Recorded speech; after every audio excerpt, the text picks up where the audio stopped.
पिछले साल उज्जैन की तस्वीर याद है आपको? ढोल नगाड़े बजाए जा रहे हैं, डीजे को बुलाया गया है और साथ ही एक मकान को ढहाया जा रहा है।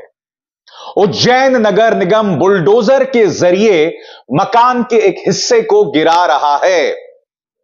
मामला क्या है, मैं आपको याद दिलाता हूं दोस्तों। दरअसल पिछले साल 17 जुलाई को गिरफ्तारी होती है 3 लोगों की, 3 मुसलमानों की, 2 नाबालिग और 1 वयस्क। गिरफ्तारी क्यों होती है?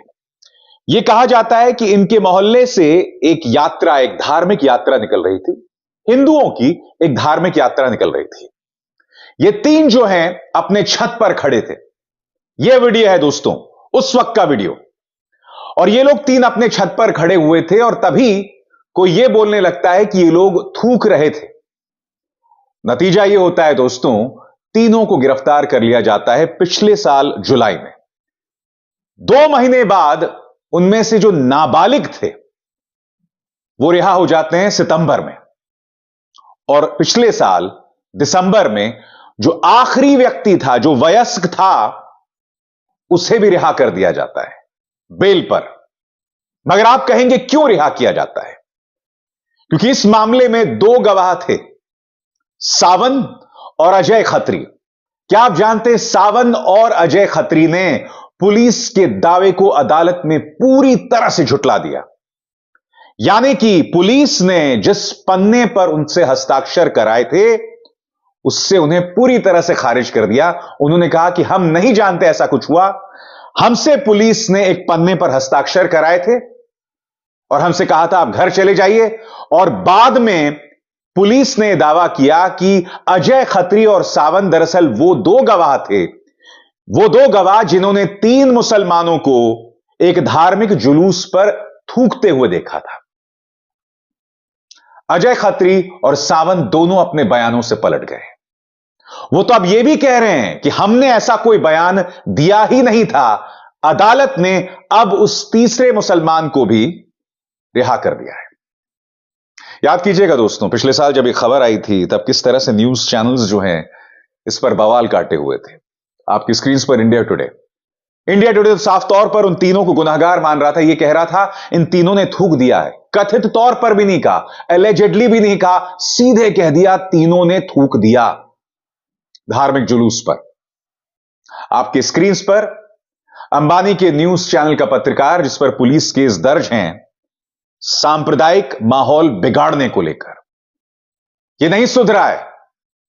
पिछले साल किस तरह से इस खबर को यह पेश कर रहा था, इसकी एक छोटी सी झलक देखिए, फिर मैं चर्चा करता हूं। पहली बार हुआ है संभवतः डीजे ढोल नगाड़ों के साथ बुलडोजर एक्शन। अब देखिए, बुलडोजर शब्द सुनते ही आप तो ये समझ गए होंगे कि इस घर में रहने वाले लोगों ने कुछ तो गड़बड़ की है, जो उनका घर उन्हें गिराकर सजा दी गई है।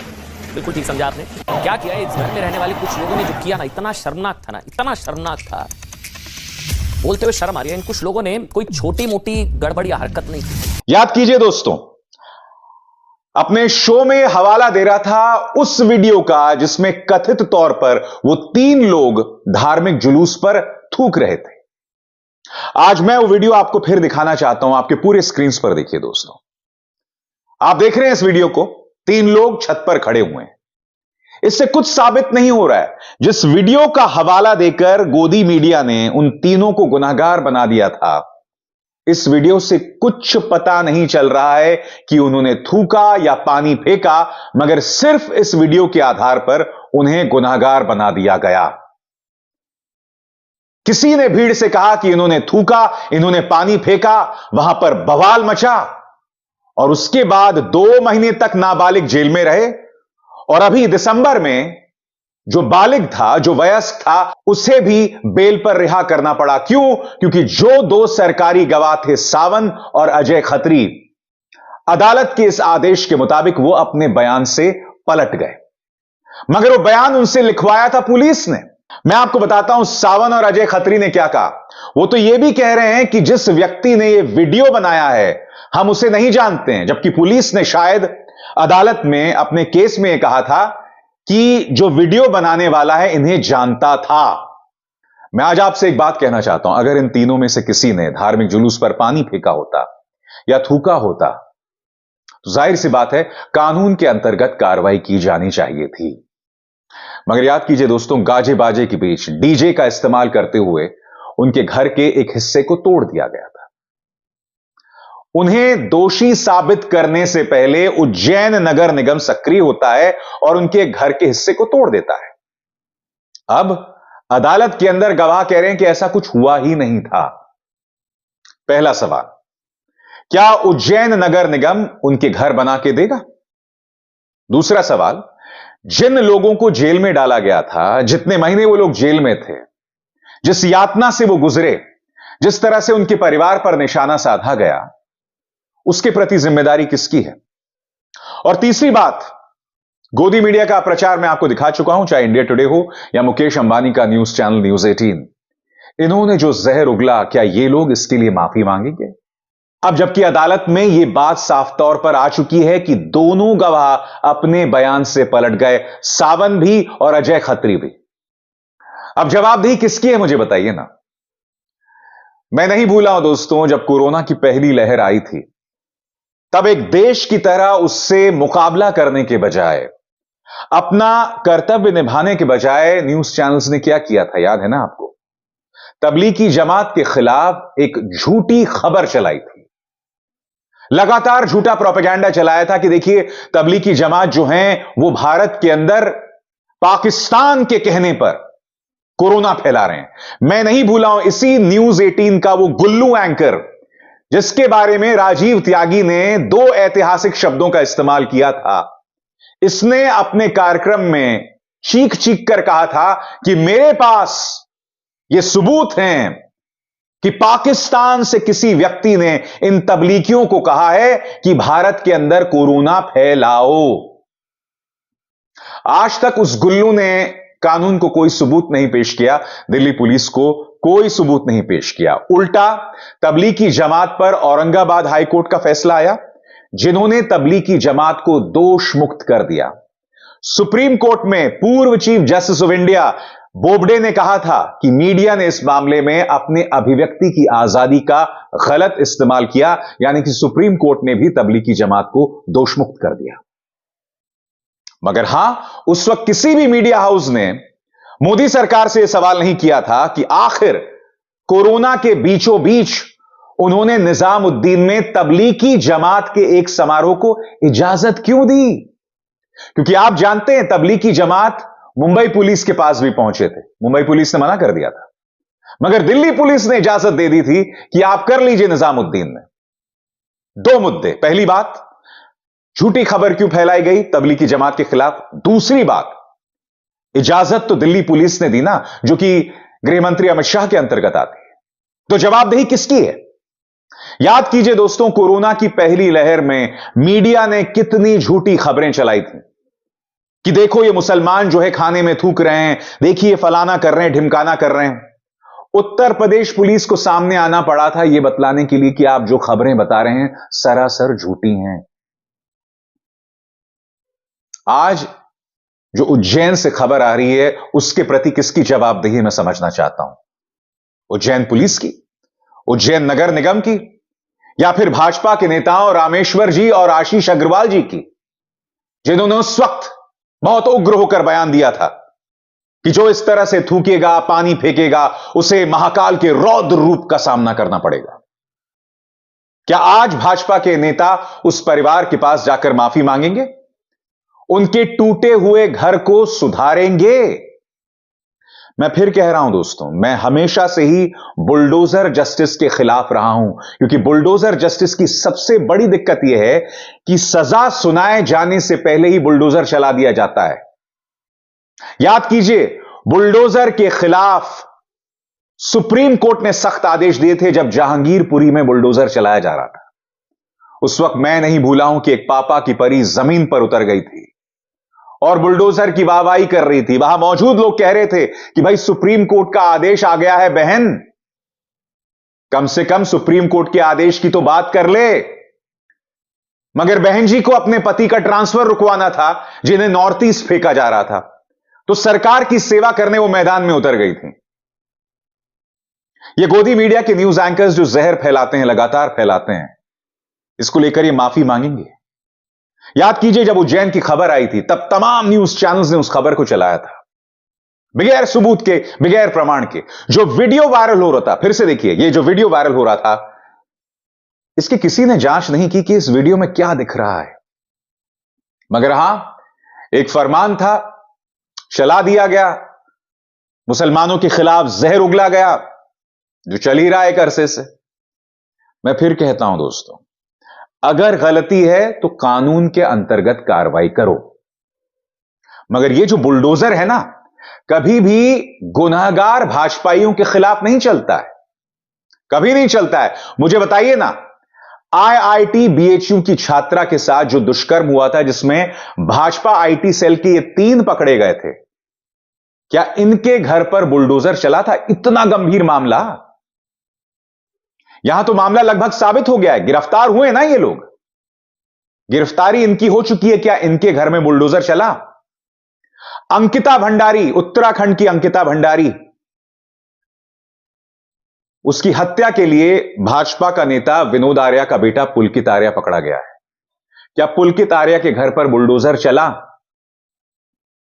हमारी महिला पहलवान जिस महान भाजपा के सांसद के खिलाफ शिकायत करती रही, और वो शिकायत अब दिल्ली पुलिस की चार्जशीट का हिस्सा है, क्या उनके खिलाफ बुलडोजर ने थोड़ी सी भी हिमाकत दिखाई?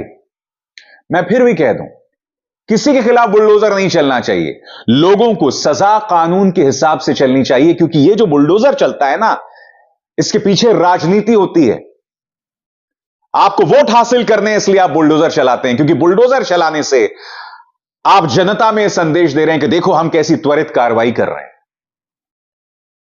मगर हकीकत यह है कि इस बुलडोजर का इंसाफ से दूर दूर तक कोई लेना देना नहीं है। मैं फिर आपसे पूछना चाहता हूं, वो जो 3 मुसलमान हैं जिनमें 2 नाबालिग हैं, 1 बालिग हैं, उनसे आज कौन माफी मांगेगा? क्योंकि साफ तौर पर सावन और अजय खत्री दोनों ने कह दिया है कि ऐसी कोई घटना नहीं हुई, हमसे जो लिखवाया गया है यह गलत लिखवाया गया है। वो अपने बयान से पलट गए और अब उन तीनों को रिहा कर दिया गया। 2 बालिग को तो सितंबर में ही रिहा कर दिया गया था, और इनमें से अभी 17 दिसंबर को एक और व्यक्ति को रिहा कर दिया गया है। जवाबदेही किसकी है?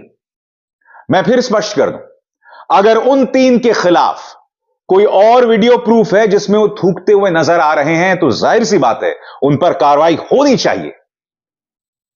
इनकी हिम्मत कैसे होगी, हिमाकत कैसे होगी इन लोगों पर, हमारे धार्मिक जुलूसों पर इस तरह से थूकना? अगर कोई गलती कर रहा है आप उस पर कार्रवाई करें, मगर अगर कोई निर्दोष है तो उसे यातना क्यों दी जा रही है, उसे प्रताड़ना क्यों दी जा रही है? भाई किसी ना किसी की जवाबदेही बननी चाहिए ना, किसी को तो कटघरे में रखना पड़ेगा, या तो पुलिस को, या नगर निगम को, या भाजपा के उन नेताओं पर जो माहौल भड़का रहे थे, या फिर गोदी मीडिया के न्यूज एंकर्स पर जिन्होंने इस खबर को गलत ढंग से आपके सामने पेश किया।